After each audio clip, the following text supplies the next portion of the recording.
My name is Dylan and I'm the CEO and founder of BePrepared. And BePrepared provides estate planners an instant solution to handling their clients' digital assets. So these are things like cryptocurrency, Bitcoin, photos and videos, logins, domain names, pretty much anything that exists in a digital format. And it provides both the client and the estate planner the peace of mind knowing when that person does pass away, those assets will be distributed safely and securely to the intended executors or beneficiaries.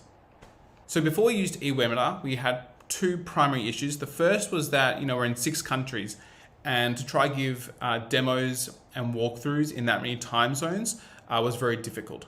So the obvious problem we solved was that we were able to run demos. We don't call them webinars, we just call them demos. Pretty much 24/7 in any time zone that someone is in. The second problem is that we were introducing quite a new product into quite a conservative market. And it was very difficult to convey that information with just text.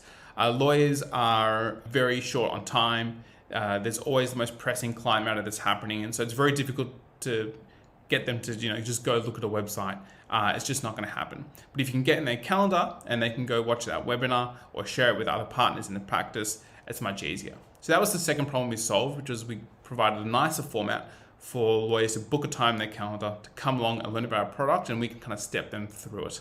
We use eWebinar in a few different ways. The first way is obviously the way to demo our product online. The second way we use it is we use it as a tool to, when you're looking at the way that these organizations make decisions, it's often you've got your champion who you met, who brought you in, and they usually have a board or other senior partners that need to approve a purchase.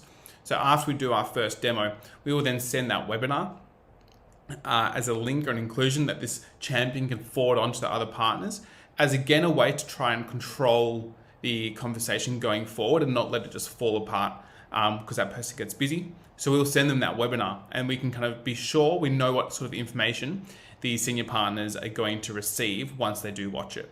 So that's the kind of the second primary case we use for eWebinar.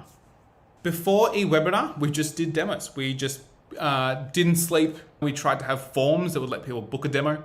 We tried to give people PDFs or recorded videos, but it didn't provide when someone goes onto your website and they have an intent, they want to watch something, it's very handy for it to just be there.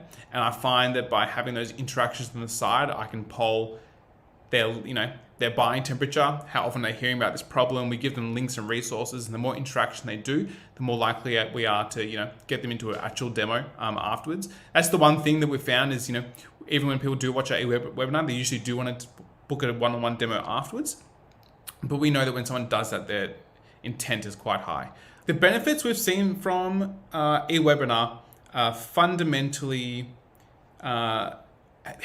making a website or directing people to our website, making that more engaging for them, allowing them to learn about a more complex product in their world in a friendly way, enabling to kind of establish ourselves as authorities by using the engagements in the platform, the chat and so forth, the interactions, I think they're called, to where we can show them PDFs and more authoritative material.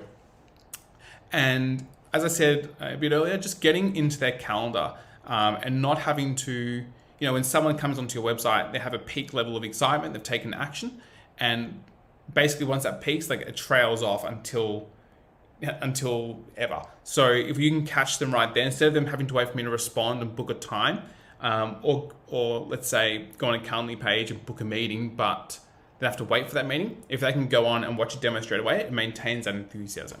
That's been the primary benefit from eWebinar, coupled with the fact that I can send that same presentation I give all the time onto the decision makers or the other decision makers within the firm and know exactly what they're going to see, what they're going to hear, and know they're getting the best sales pitch to their ears too. I love most about the platform the fact that it comes with the pre-made lead pages. I love the widget that pops up at the bottom and has a little countdown, so it lets people know there's a session about to start.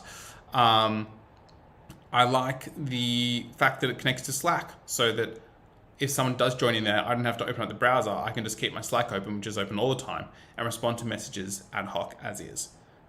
I would recommend eWebinar to people who are selling a product that's perhaps a bit more in depth and more sales-led organization. I don't really think there's a reason most companies shouldn't have eWebinar. Let's put it that way. I think the ability to engage with your clients en masse all the time, or run sales demos all the time, is super powerful. I would definitely say for smaller teams who are trying to do more sales-led, it's very helpful, especially if you have clients who are more likely to self-educate and self-direct themselves to your website and learn about your product. Pretty much everybody.